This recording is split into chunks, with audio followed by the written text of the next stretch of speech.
Hey everyone, it's Byron here again to testify for Jesus Christ. I've put off doing a video, and honestly, I've put it off to the point that I don't know that I'm ever going to be ready for doing it unless I just do it.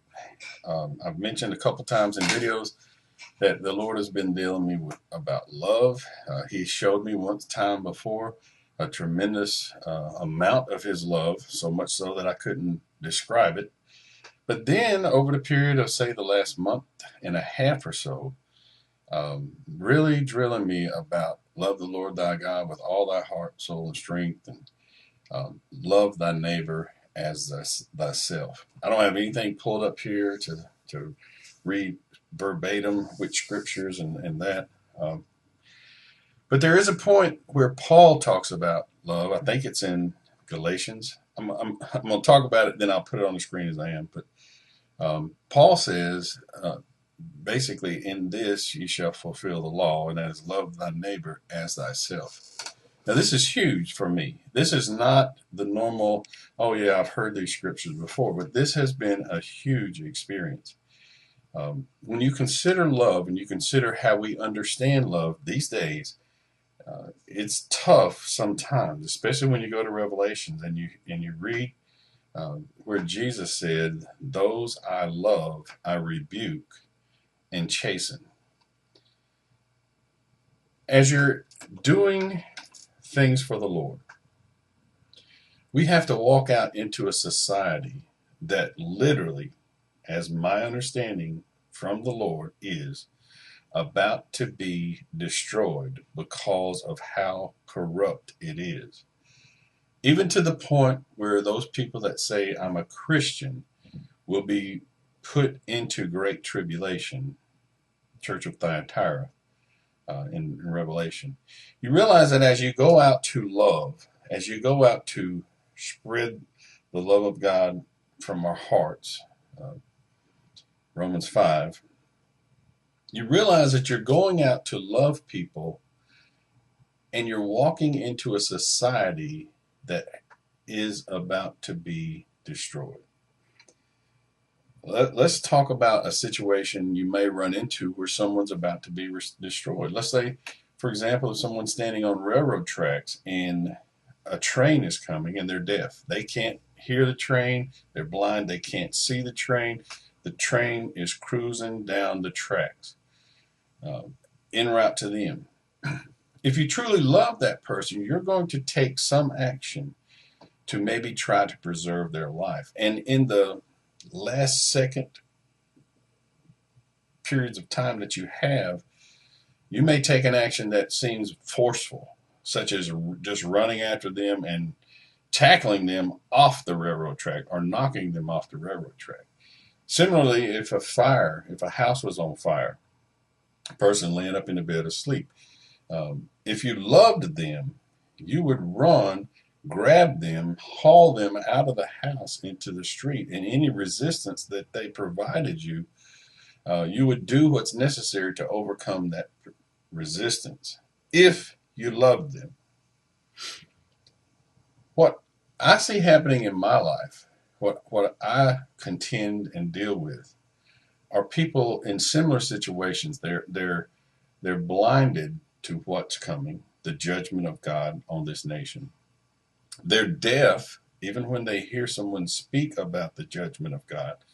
They can't comprehend it. And a lot of that is largely due to false teaching associated with Thyatira and infiltration into the church and those that know the depths of Satan and how the trickery plays.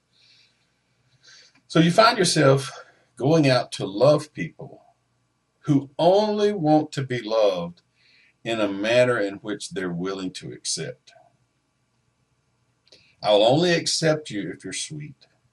I'll only accept you if you say things that I like to hear. I'll only accept you or I'll only listen to you if you meet the criteria that I have set forth in my mind, that is love. Forget the fact that I haven't read the Bible and don't understand what truly love is. Forget the fact that I believe that I can withstand a rebuke from a person that loves me. Um, maybe I said that wrong. Forget the fact that I am frustrated if I hear a rebuke. You see where I'm going with this. So what I see happening is if we tell somebody they're off track, if we tell somebody harm is coming, we tell somebody something contrary to their mind, and I want to grab the word brutish. You can look at it in the Bible. Brutish means basically a person has become knowledgeable in a subject because of the knowledge they've gained in a subject. They act as a brute beast, such as if I believe that the Lord is going to take me out before tribulation comes, such as if I believe the pre-tribulation rapture teaching, I have that knowledge in my mind. Therefore, that knowledge will cause me to act in a manner such as a brute beast might act. I'll roll you over if you come to me in any shape, form, or fashion, whether it be sweet, whether it be antagonistic, whether it be urgent or whatever. I'll roll you over just like a brute beast and tell you I ain't going to be around from that and I ain't going to listen to nothing else. Period. That's how it can happen. And I'm speaking in the local language here, but that's how it can happen. So we find ourselves being a Christian, but not only just saying that we're a Christian, we find ourselves at times understanding that we are truly a disciple. We've continued in the Word. The Word being the Scriptures, the Word being Jesus Christ in the flesh, the Word being Christ in you. And we've come to understand through the knowledge of the Scriptures and also through the teaching of the Holy Spirit that there's a lot of wrong out here that's believed. And we must go in love to people that only can understand love if it's sweet to them. Kind of like if you wanted to coax somebody out of a house that was burning, they would prefer that you do it in a manner of, come on, sweetie, we're going to have to get up before the roof falls in. Because when it does fall in, it's going to be very hot because it's on fire. That's how they want to receive the truth. And there's an internal struggle in me because I was raised in this society. I am a product of this society, and I'm trying to break out or to be separate from this society. And it's very difficult to reach this society as they are. So when we talk about love the Lord thy God with all thy heart, soul, and strength, and love thy neighbor as thyself, I can tell you that if we take the first one, Paul makes some statements in the Bible that he is going to please God more than man. If he's going to please God or concerns himself with pleasing God more than man, the assumption I would make is he loves God with all his heart, soul, and strength. So first priority is to please God. I know that my first priority is to warn people, period. I know it. It's kind of like you walk up to a person and say, look, trouble's coming in the conversation. I got a website you can look at. That's love. I don't care how you fabricate love in your head. If somebody is coming to you trying to warn you of what's coming, it's difficult for them to sit around and make it sweet, especially when it tastes bad, like a dill pickle. It don't taste good. That's the first approach on love the Lord thy God with all thy heart, soul, and strength. Secondly, love thy neighbor as thyself. If I was sitting around here thinking everything's rosy, I would at least want somebody who knows Russian soldiers are coming down the street to run by my house and as they pass by to yell, hey, the Russians are coming. Kind of like Paul Revere did back in the day. And this has been tough for me to really step back and say, wait a minute, am I wrong? Or is this society so off track? Is there such a lack of fear of the Lord in this society that they can't be reached? That's been tough.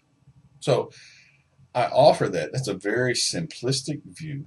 That's a very um, different view than you may hear from people around you. A different perception of love.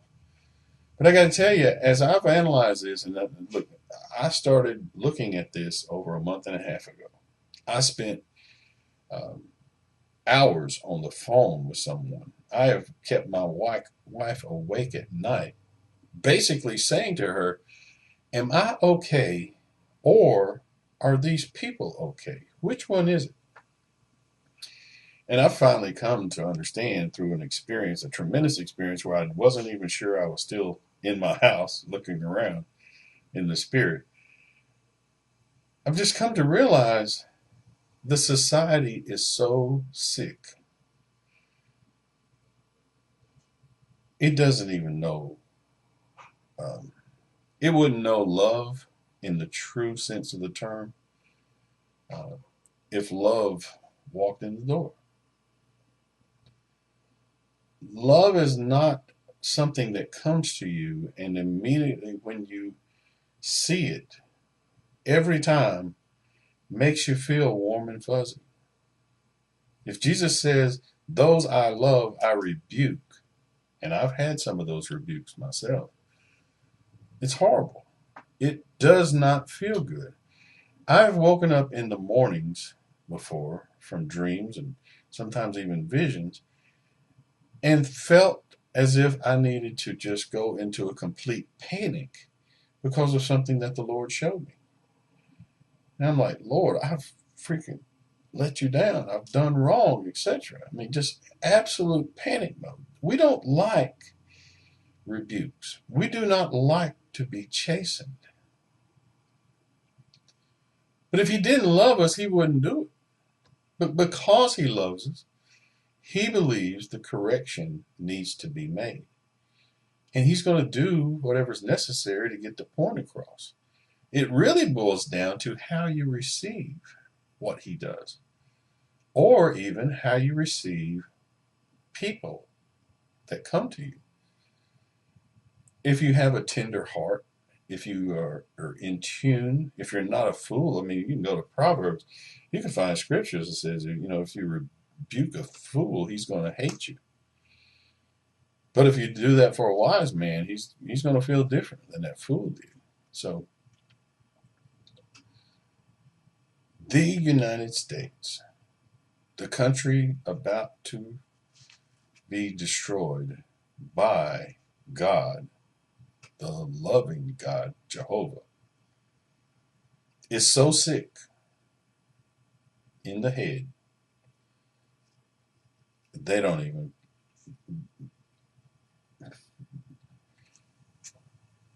it's almost like just tell the truth, speak the truth in love, and you can't wait around on the results, and you can't get your feelings hung up on the fact that um, people can't receive you. You can't. You just can't do that and please God. You just can't do that and please God. So if any of that helps anybody, man, that's great. I mean, I've struggled with this. I mean, I've sat around and wondered. Now I'm warning these people. Why don't people like me more? They don't want to hear warnings. They want to hear good.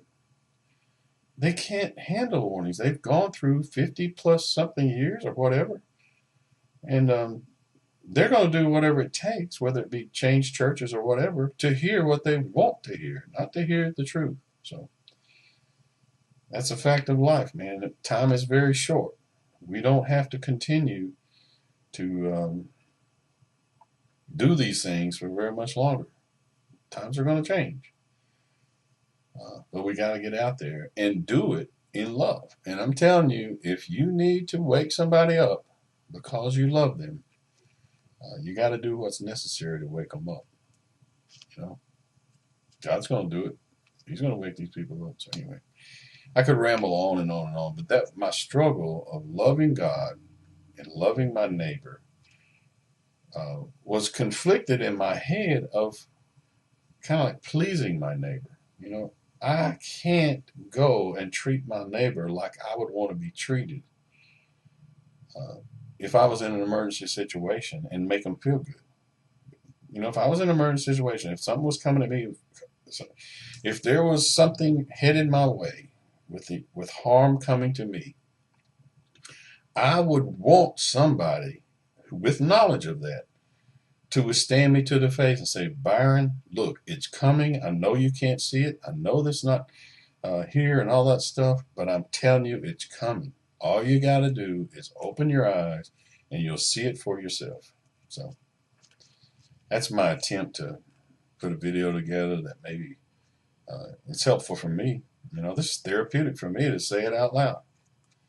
Maybe it's helpful for you to realize, man, we're all in this game. You know, the warners, the people that are handing out dill pickles that make people cringe and stuff. That, you know, we got to do it. So hopefully that's helpful. Thank you.